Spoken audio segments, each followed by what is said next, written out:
The sad reality is that for many individuals, they already live under a system social credit score. They are already discriminated against. And at least in our world, it is open to, agencies and individuals being able to stand up against that rather than a shadowy organization that is never truly seen and that is never truly known, hurting often the worst and poorest individuals. With that said, a couple of things to note about the model. Firstly, it wouldn't simply be a blank number and the criteria for judging, which wouldn't be known. And note here that this takes out any material the opposition wanted to bring up about how this is going to be some shadowy, colonialist imperial government reinforcing standards of morality, because at least to the extent that your criteria is open, one, this doesn't happen, and two, it would much likely be a system where you can put things like reports on behavior at workplaces, reports on, individuals' conduct in public. That was something that you couldn't probably do in the status quo and something that was needed, and it wasn't something that would lead to those sorts of outcomes. The second thing to note here is that for all of the, important pieces of material, like reports on efficiency in the workplace and stuff, you'd have to have credible information supporting that, obviously, and that would probably be checked by courts and a third party. And we would allow a system for example, even if it required a new branch of, law or an institution to set up for individuals to appeal to that if anything was put up that was, slanderous in any way. With that said, two pieces of argument. First of all, why this is better individuals, and second of all, why this is better for criticizing and improving businesses. The first thing to note here, before we get into the specifics of individuals, is just reinforcing the piece of setup I gave in my introduction, which is for the worst types of individuals, they already live under a system that discriminates against them based on social appeal, based on perceptions. So any material that the opposition wants to bring up about how, for example, this is likely to discriminate against poorer individuals, for example, note that this is incredibly symmetric in the sense that it probably already happens to an incredibly large degree and isn't probably going to get much worse on their side. But we actually argue that it probably gets better on our side for the reason that now, if you're an employer and you have to discriminate against someone, you cannot simply say, well, they didn't have the qualifications and, secretly hide the fact that you're a racist and they were a person of color. Because now, not only can that person report you for saying, I clearly had the qualifications, but you can also, for example, see things like who gets the job, and you can look at, for example, their social credit ranking system and see that you actually had the exact same qualifications. And this was an example of arbitrary discrimination, and you can use that evidence to appeal against them. But more importantly, we would also say for the reason that if someone says, I'm not hiring you because you don't have this specific qualification, you can probably come back in like a year's time and then reapply with that qualification. And then it is quite obvious that if they continue to discriminate against you, that it's being done in arbitrary ways. It probably provides those individuals with a better ability to protect themselves. And even to the extent that those individuals want to have absolutely no agency, which this side might come out and claim, we would still say that it's better for other groups and people in power who would want to help these individuals, think like a lot of broad social movements, to be able to identify the ways in which the worst off are actually being discriminated against so they can fix that. With that said, 4 reasons as to why this is particularly good for individuals. First of all, it provides them with meaningful access to information. This occurs, on a micro as well as a macro scale. On a macro scale, it probably looks at things like companies and what their employment and sort of workplace standards are like. It probably means that if you're a woman, for example, you can actively not enter and apply for a company that has particularly bad workplace harassment things that they otherwise wouldn't disclose. But on a micro scale, it probably also means you have access to information for things like not getting into a relationship with someone who was previously abusive that they otherwise wouldn't disclose to you. The second thing here is that it provides good social signaling in that the legal system currently is particularly bad at doing things like reporting and punishing you for being verbally abusive or violent on a train. This is now formalized and able to be, critiqued against you in a far better way. Note here that if they want to come out and claim this as trivial, just think how shit everyone's day is when they get yelled at on the train. Third thing to say here is that probably provides you access to important services that you couldn't before, because as I've already alluded to and set up for this point, it's a lot easier to justify, why you're being discriminated against. And for example, it's a lot harder to deny you services if you deserve them. And the fourth thing to say here is that people probably feel empowered to change their life because they can actually identify, for example, what they need to do in order to fix themselves, but it also probably provides them with a good sense of agency in that now, if you're someone with a good credit score ranking, you probably feel a lot better about doing things and going for your, you know that relative to other people, you're quite well off, and it probably means you feel a lot more empowered to take control and responsibility into your life, rather than feeling that, oh, well, there's probably always someone better, I probably won't get the job. And it sort of discourages that sense of quietism that's harmful for a lot of people. The second argument here, which is why this is better for improving business practices, on point of setup. Just here noting that in most Western, neoliberal democracies that have capitalism, businesses are largely not criticized for two reasons. That is because A, the internal structure of those businesses, like the percentage of people employed, is not often clear because it's undisclosed. And second of all, the metric used for assessing these businesses is things like GDP, which is incredibly narrow and doesn't take into account a wide variety of things like the environment, the percentage and type of people employed, the quality of work, etc. Therefore, what we'd see under a social credit system that can rank these businesses is probably a lot broader metrics that accounts for these things. And from that, we see four distinct benefits. The first is it's incredibly good for accountability. Two things to note here. One, it probably just means that you can now hold businesses accountable for all the things that GDP doesn't currently do. This looks things like environmental damage. But it also, secondly, means that businesses are a lot more likely to preemptively fix their business strategies, because now they're likely to do things like, give back to communities that they've hurt, so that individuals, when they look at their social credit ranking score, can say, well, perhaps, they, tore up a mine or something in the middle of nowhere, but at least they provided those people with a lot of compensation and relocated them and maybe provide them with a little bit of new housing, which, note, for the majority of big businesses is actually incredibly easy to do. The reason they don't do it is because they have no incentive to, because there's no way of formally criticizing those sorts of practices that are often uncommon and the voices of whom for those people are often suppressed. The second thing to note here is that for consumers, it's a lot more easily to identify and boycott specific business practices. Note here that this probably provides you with more social capital, because if you want one business reformed and within one business, one specific practice, that's a lot more easy to achieve than just big vacuous goals like we want all businesses to reduce their carbon pollution by 50%. But it also probably means that you can identify the worst businesses and boycott them. So rather than, for example, boycotting all car manufacturers and not having a car, perhaps you can actively, meaningfully commit to boycotting one type of car manufacturer because your life as a consumer isn't hurt too badly. And finally here, just note that governments, probably have good, standards now that can regulate businesses, thirdly. And then fourthly, it probably means that you have an incentive for things like funding and grants and everything to not be a particularly bad business. For all those reasons, we win the debate.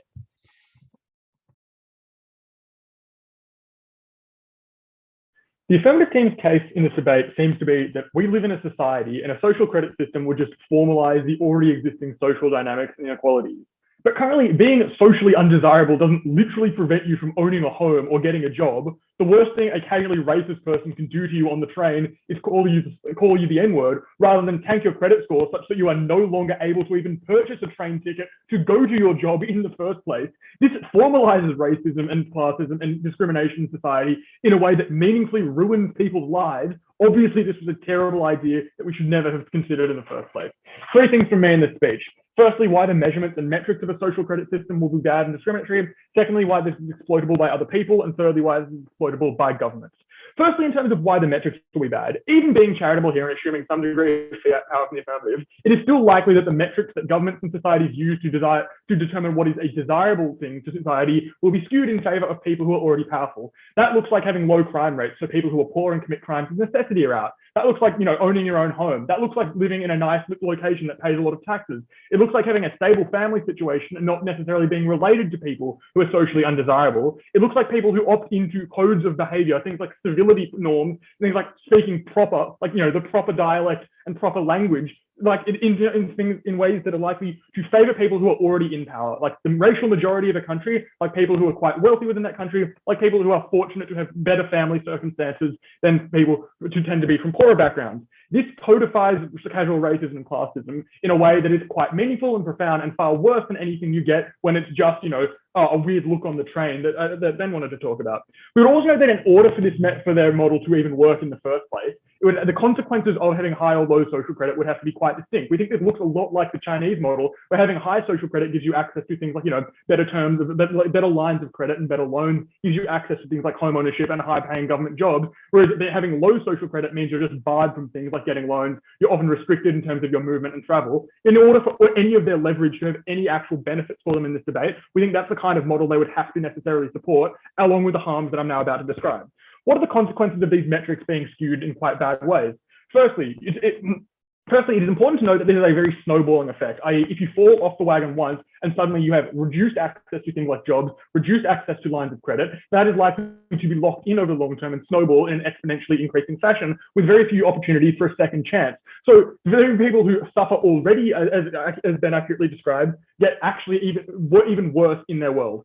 Secondly, this just reinforces things like poverty because again, now you have very few opportunities to get out of that. Thirdly, there's now just massive distrust of the government and everyone around you because you know that if you do the wrong thing, your life may well be over in a way that is going to put constant pressure on you, particularly if you're a member of a minority group. So fourthly, this legitimizes racist narratives because now there is an objective government narrative, and if people who are poor, who tend to be from minority backgrounds, are on the lower end of that objective scale, that just reinforces and legitimizes narratives that, you know, they are inferior, that they are not as good as the ethnic majority. Finally, we just think this stratifies society in a way that is quite bad. It literally creates a two-tiered society. It literally just segregates people into desirable and undesirable in ways that are likely to be quite horrifying and have very little to do with people's actual behavior. We would also note here, just in terms of a bit of meta debating, that it only takes one bad political party getting into power in a Western liberal democracy to permanently skew the metrics and measurements of this. Like, this looks like France deciding to make not having a permanent location or residence being undesirable in order to like screw over the Roma population, which they've already done in the past. Like, the burden on the affirmative team is incredibly high because they have to prove that governments will be good actors all of the time. We only need to disprove that once for us to be able to win this debate. Secondly, then let's move on to why this is extremely exploitable by other people. 3 subpoints here. Firstly, there are already existing incentives to tear other people down because people exist in a capitalist society that is zero sum. There is a competition for a finite and scarce number of jobs, of resources, of access to things like housing, and people, frankly, are generally pretty petty and often have incentives to tear other people down for nothing else other than their own personal satisfaction. This social credit system literally converts that competitiveness into a way to actually ruin people's lives, because now it's not just spreading a rumor that might mean you get a job or promotion over someone else. Now it's they lose that job and they lose their access to housing. They lose the ability to access lines of credit or access to buy a train ticket in the first instance. Obviously, that is disastrous. Secondly, there's already massively existing bigotry that is now incredibly exploitable. Yeah, this looks like a person of color moving into a majority white neighborhood, and obviously because of racism, it tanks the property values of that white neighborhood, who now review bomb this poor guy and make sure that he is now unable to afford the terms of this mortgage or loan. This just makes it incredibly easy to maintain segregated communities, gated communities, and that sort of thing. Thirdly, it just empowers bad people in your everyday life. Because now if you're a 60-year-old, balding fat freak and the waitress doesn't flirt back with you, you can now get her fired immediately by tanking her social credit score. So if the manager doesn't give you a discount at IKEA, you now can make sure they can never get a loan or work in this town again. They are donezo. This just empowers the biggest psychos you will ever meet on a day-to-day basis in a way that is obviously disastrous. The consequences of this, there's a few consequences of this. Firstly, you constantly have a massive distrust of other people at all times, which makes it incredibly hard to form meaningful relationships with people who you don't already know, sort of from birth, who you aren't really familiar with, because you know that if you fuck up once, well, you're probably going to suffer really immediate consequences in a way that you don't in our world. Secondly, we think this restricts free expression. People are unlikely to want to make controversial takes or do important things like protests or have radical political opinions, because now it is very easy for other people to think of you as weird and then harm you in quite direct and noticeable ways. Thirdly, there are just no checks and balances here. Like, the affirmative suggests that there'd be a requirement for accurate info and you could go to court. But the reality is that people with those low social credit scores aren't going to be trusted by courts to be worthy, actors who are worthy of being engaged in with good faith, because the system literally tells these courts, well, these people are probably pretty dodgy, probably criminals. I don't know about this one, fellas. Also, we would note just things about checking people for history of domestic violence or abuse or whatever. You can just do that anyway. There are already access to criminal records of these matters in most liberal democracies, and we're happy to support an expansion of that with whatever fiat power we get in this debate. Obviously, you can also get things like journalists exposing bad business practices. We don't see why this is a unique benefit.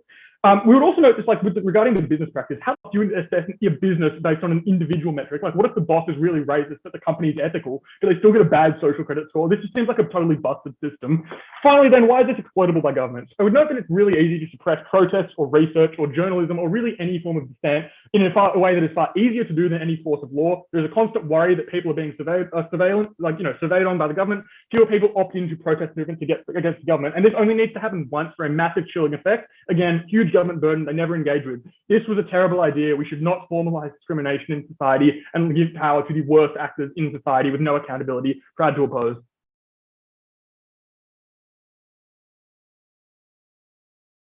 The thing is, in our world, that person who like said that racist slur to you on the train is that person whose social credit score is going to get tanked, not the person on the receiving end of that slur. Yeah? So in Sam's world, what he really is advocating for is the exact status quo that we currently see. And we saw no way that that was actually going to improve the lives of the people that we cared most about. 3 questions in this speech. Firstly, what does this data look like? Secondly, why we can improve individual lives. And thirdly, why this increases accountability of corporations and local governments. The first big push that Sam gives you here under what this data looks like is that it is going to be incredibly bad metrics, right? 4 responses here.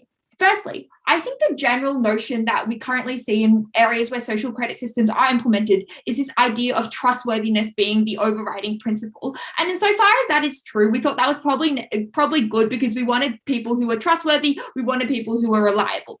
Secondly, we think that the general things that you would be looking at under a social credit system were things that were probably going to be universally approved as good. Things like you show up to work on time, you show up to work and are hardworking. Things like you pick up the poo after your dog were probably things that were going to improve your social credit score and things that you probably valued in liberal democracies anyway.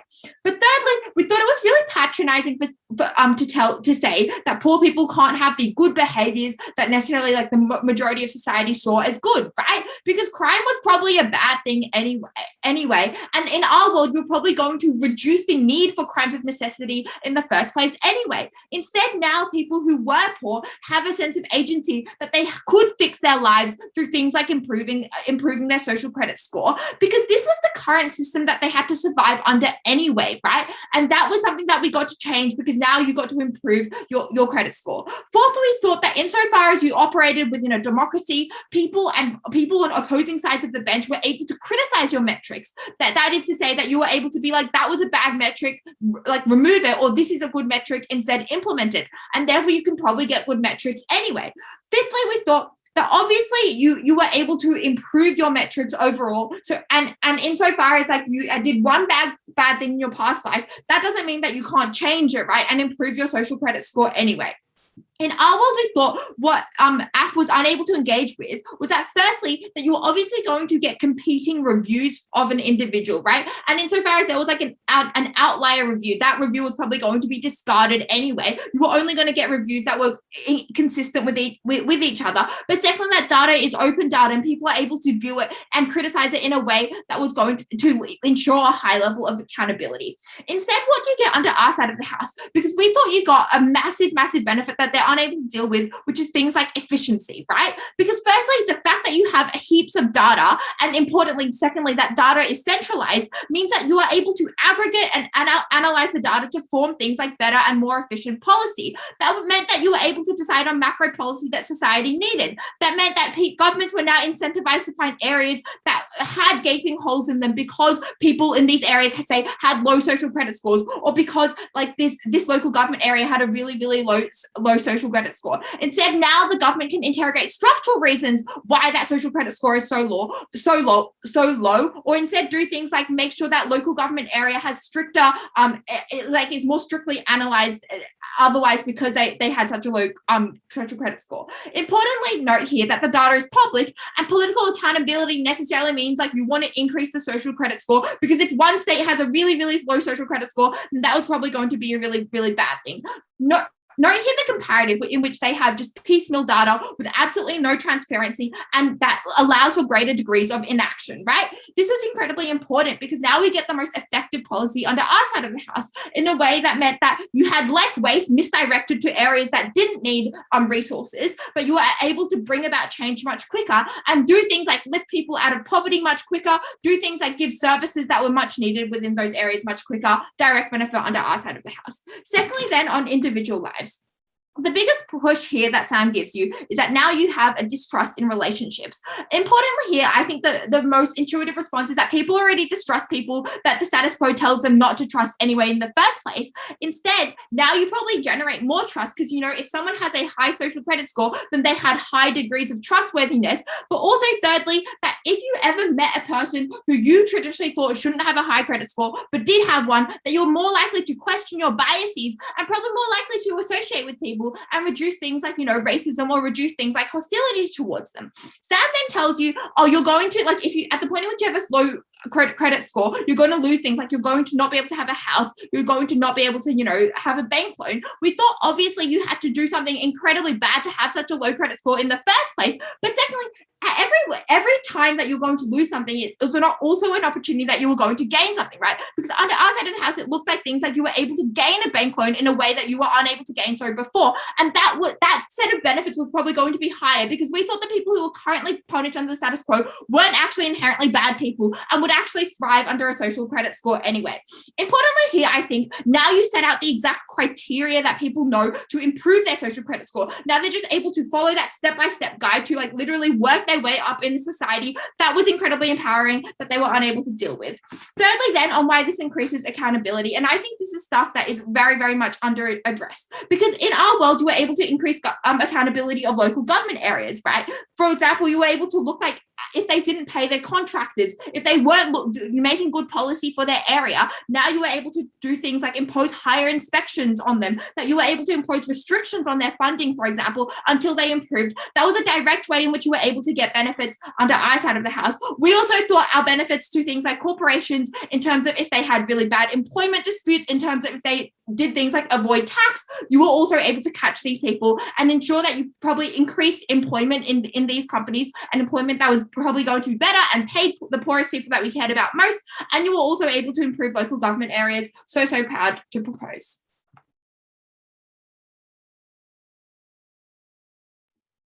If you are employing a contractor with a low social credit score and you find that out by looking it up online, then obviously something needs to have happened for them to get that low social credit score. For example, a court case or a public reveal of them having done something wrong. You then do not need the social credit score anymore after people have found out that a company is doing something wrong, because what you have instead are things like journalists who have a paid incentive to investigate crimes done by companies or malpractice. You have things like academia and research that is done about these companies. You have things like actual publicized court cases that people hear about. These are all enough. A single number that you look up online, firstly, does not give you adequate information to make any helpful decisions about your practice. But secondly, is just incredibly unnecessary and invasive. And in this speech, I'll be showing why literally all of their benefits exist in the status quo and are completely unexclusive to their side, but they also gain a lot of exclusive harms that are incredibly crippling for people's lives. Okay, 3 things in this speech. Oh, actually 4. Firstly, on how this will be measured. Secondly, on how this is going to impact people. Thirdly, on the business material. And then I'll also be bringing you substantive about why this makes people's lives a lot less enjoyable. So firstly, on measurement, opposition tells us 2 things. Firstly, that this will be measured based on things that are universally good. For example, turning up to work. The thing is, things that are universally good are still easier for some people to achieve than others. For example, turning up to work is a lot easier to achieve when you live in an inner city suburb than it is when you live in a suburb incredibly far away from the city, which is correlated with things like low socioeconomic status. That means it is necessarily easier for wealthy people than others. Being nice to other people is correlated with having good social skills, and probably with being with not being neurodivergent or having a mental illness that makes that incredibly difficult and scary for you. Those things are much more able to be cured by wealthy and privileged people than others, and already entrenched disadvantage against disabled people. These are every single metric they can give us are able to be profited off far better by people who already have privilege. This is why that system entrenches disprivilege and creates a 2-tiered society. The second thing they tell us is that, well, it's okay because the data will be there, so it's available for people to criticize and everyone can see it. The first thing to say to this is that who can actually analyze and criticize this data? Because if you are someone that looks up your social credit score and sees that it is very low, you might, the natural response is probably firstly going to be, well, I don't know, I haven't been keeping track of every dodgy thing I've done that the government has been surveilling. Maybe it is that low, and then it is difficult to question. Or secondly, just anger and distrust at the government for telling you are a person that is worth less than other people, that you are a less good human and a less valuable person. Or thirdly, and internalizing that number and not being angry, but feeling like you are actually worthless. I think these are all natural reactions. Obviously, the people that are able to analyze that data and then write to agencies and try and work out where they lost those points from are the people that have more time to do that, which are once again wealthy and privileged people who have the time and money and are able to pay lawyers to do this. Obviously, then that is much, much easier if you are privileged. The ability to analyze and criticize this does not exist evenly on a scale. It clearly disproportionately benefits the people who have the ability to do it. So that is why, as well as like the number of reasons Sam gave you about how this is necessarily going to be suppress dissent and government criticism, even if the actual rules don't, it will terrify people into monitoring themselves anyway. Those are the reasons why this will necessarily be measured in a harmful way. And even if it's not, the perception of how it is likely to be measured will affect people's actions in a way that is necessarily undemocratic because they are monitoring themselves and editing their own behavior. Okay, so secondly, on how this is going to impact people, we hear three things. Firstly, that people can improve their social credit scores and work their way up the ladder. Firstly, I've already told you why that is necessarily harder for some people than others. What we are doing then, like I don't think this is debatable anymore. It just clearly is harder. Like obviously poor people can, or disprivileged people in any way can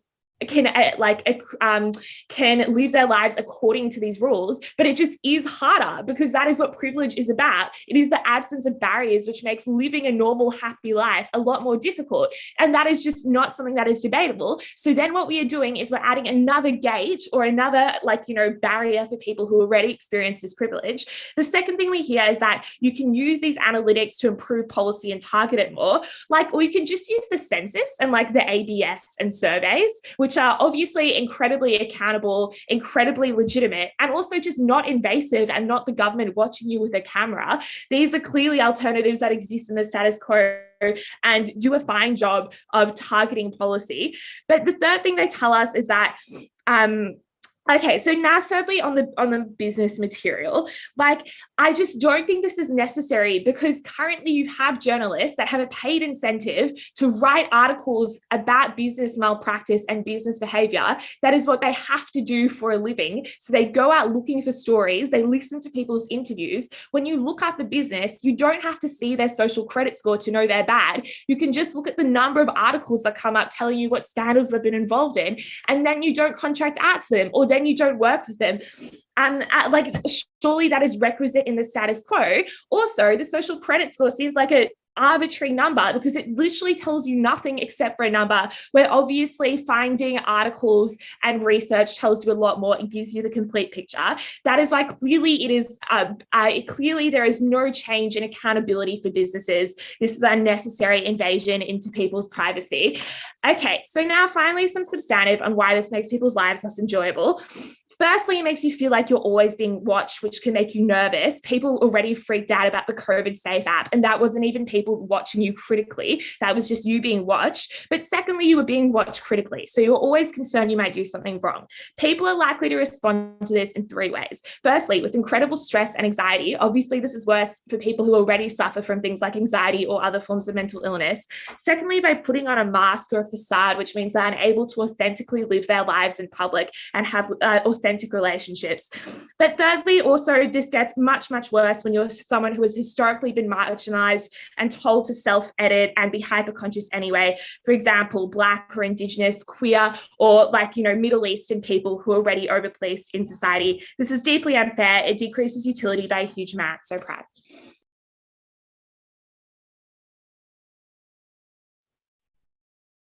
What the affirmative team fails to understand is that this social credit system is entirely transparent, because people and minority groups will always be denied loans by banks that are racist. They will always be denied jobs by recruiters who are sexist. The difference is whether this happens in a public space or whether it happens behind the closed doors of job interviews. We told you two unique benefits of having this under a credit score system, which was we had far greater oversight with courts and ombudsmen actually being able to verify whether these were racist or discriminatory practices, whether they were based upon fact.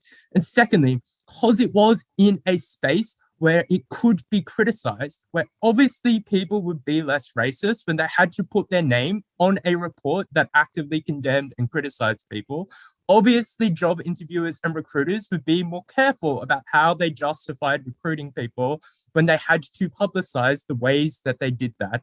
Told you it was always better to make the practices that were discriminatory under the status quo public, because we gained a set of benefits, which meant even in the opposition's best case, where it was entirely used and weaponized against individuals that were poor, it was still better for those who were the most vulnerable in this debate, which obviously neglects that it wasn't complete. Sure, it would be used better by against those who are vulnerable, but at least to a degree, it would actually target some of the most privileged people. To a degree, it would target some of the businesses who do awful and exploitatory practices. To a degree, we could hold local governments to greater account.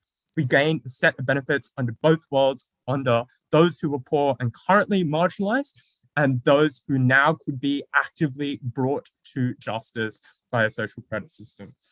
Two broad things I'm going to look at in this debate. Let's first look at how businesses would be affected, because I think the opposition was woefully unresponsive here. We explained 3 reasons why businesses just improved their practices. It is, firstly, they have a far more transparent reputation now. You got a bunch of reports from your employees, you got a bunch of reports from consumers, got a bunch of reports of almost like an aggregation of your reputation more broadly in society. The fact that this was publicized, the fact that individuals could trust this reputation meant that you were more likely to get forms of boycotts, meant you were more likely to be able to pick and choose the businesses that had the best reputations. We secondly told you that you just got far more information about the practices that businesses use.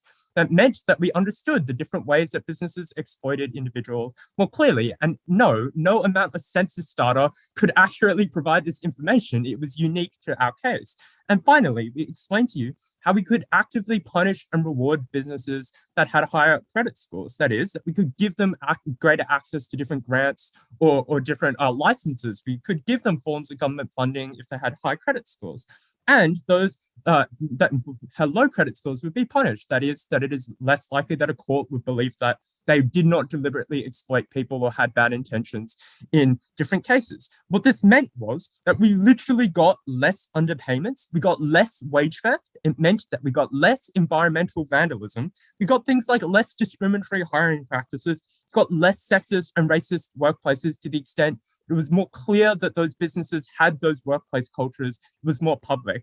All of this simply meant we got most of the biggest benefits that Affirmative wanted, to the extent we hired more people that were vulnerable, to the extent that we literally gave some of the poorest people more money in a higher wage. This was a clear win. And the main reason is because opposition's counterfactual of, look, journalism and research was firstly way weaker, right? It is far smaller and is not as broad. It's secondly way more inconsistent. They pick and choose which companies they want to target, but is so concessionary because journalism is one of the prime reasons why there is such vitriol against people who are poor, because it consistently tells the society that they are drug users, that they are criminals.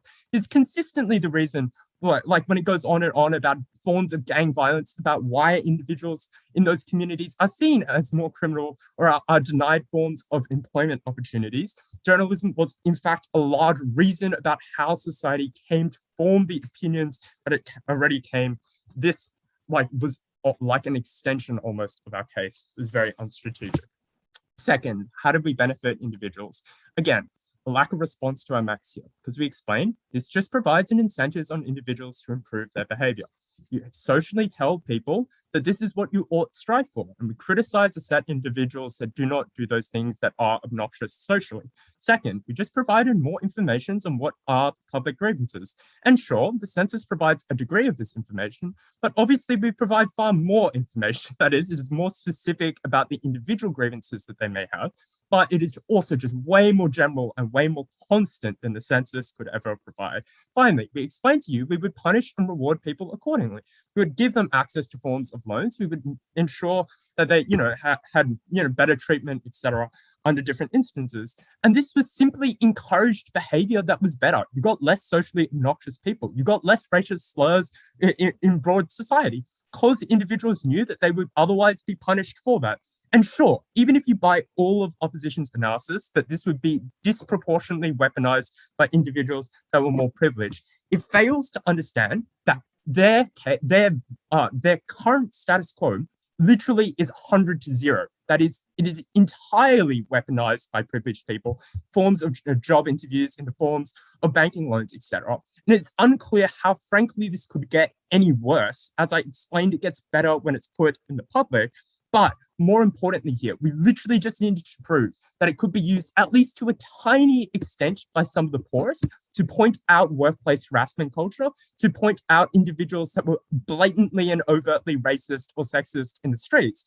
And that was incredibly likely because those people generally were not particularly publicly liked, which meant, particularly in the long term, if you buy that racism and inequality on the whole is declining, this leads to a set of enormous social benefits on simply improving individual behaviors to be less hurtful to some of the most vulnerable people and to reduce the worst forms of harms. The last thing to point out is it wouldn't be irreversible or permanent. That is firstly because everyone understands that people are human and make mistakes. They're unlikely to judge and make a permanent decision. But secondly, because obviously if you lie, the courts will call you out for degrees of slander. So we just got better personal behavior.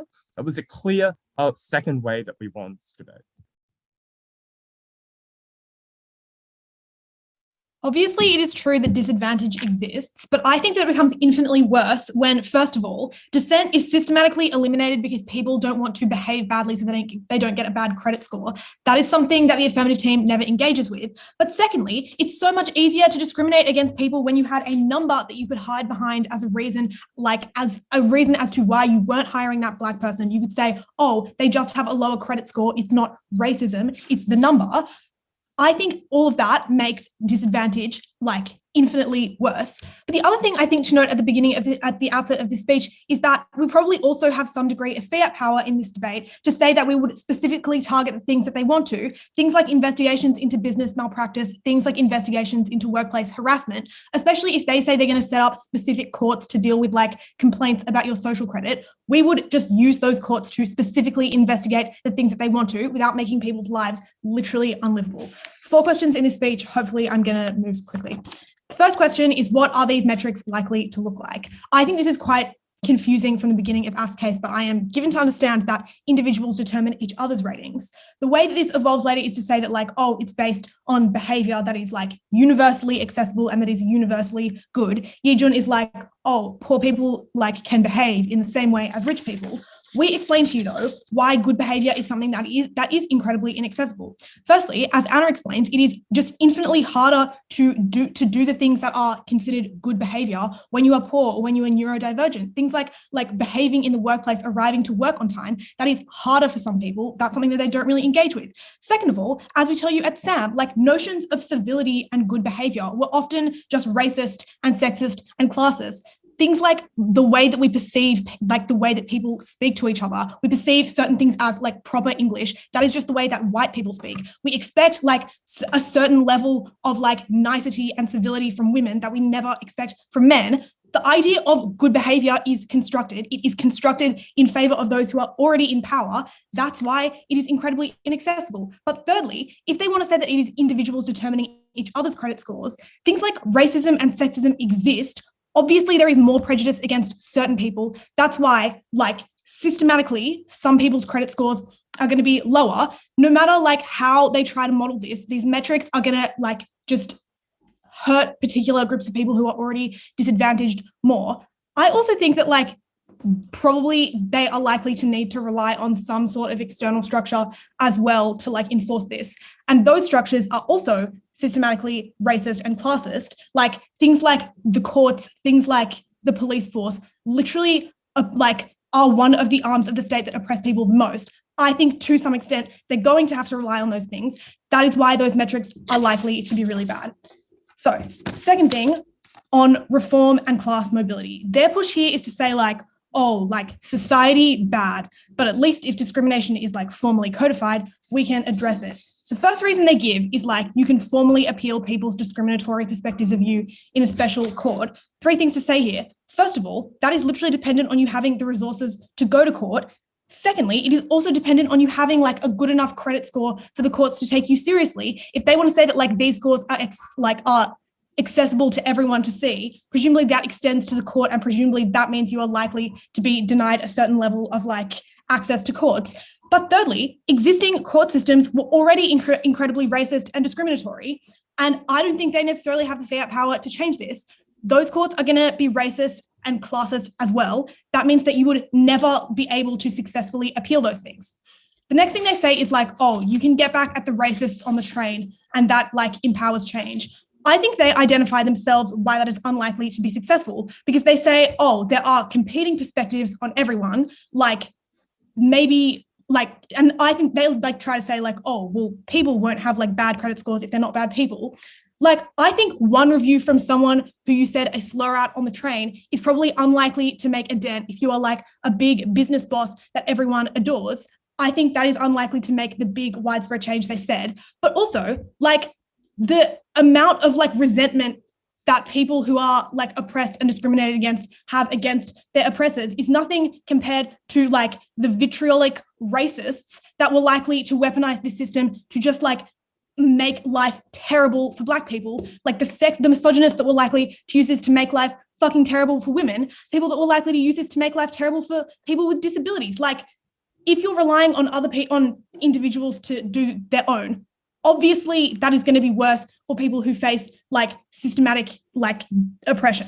The next thing they say is like, oh, well, the government can investigate why credit scores are so low in particular areas. First of all, disadvantage is obvious and is compounded in particular areas now, and the government doesn't investigate it at all. Instead, they weaponize these narratives to like divert funds away from these areas and to paint them as morally bad. That is going to be infinitely worse when you actually assign like a morality credit score to these people, when that will legitimize narratives of racism that say like Black people are more predisposed to commit crimes because they're criminals. It will empower conservatives to say things like, why can't they behave properly? It will empower conservatives to divert funds away from those areas. Like, that is going to be terrible. But we also give you reasons why it is significantly harder to like reform things. Firstly, we give you reasons about how government surveillance like is likely to be increased and how it is likely to suppress protest massively because people don't want to behave badly. That's something that we tell you at SAM that gets literally no response. It is infinitely like things like activism and protest that are one of the main ways that we get change is likely to be infinitely harder. Secondly, disadvantage is literally entrenched like massively by systems that by the fact that like you have a bad credit score and then you can't buy a house. Like, this affirmative team tries to say, oh no, it's fine, like you can just work your way out of it. But that's incredibly difficult when there's like a level of path dependency and like you need a good credit score to access different things. If they want to say that it is bad to have a bad credit score to get any of the benefits they propose, that also means that disadvantage is entrenched massively. Thirdly, we explain why it legitimizes racism. I'm going to talk really quickly about corporations because like Eugene went like really hard on it at third. I think, first of all, it's unclear why businesses have scores. They never actually answer this. Second of all, we explain to you why it is easier to expose malpractice in other ways. Things like journalists that were trained to do it, we're happy to like increase that with fiat. I think their corporation stuff is truly bizarre and kind of falls out of the debate. And obviously, at the end of this, like it is enormously painful for individuals to live in a place like this. This is terrible. This is why we win this debate.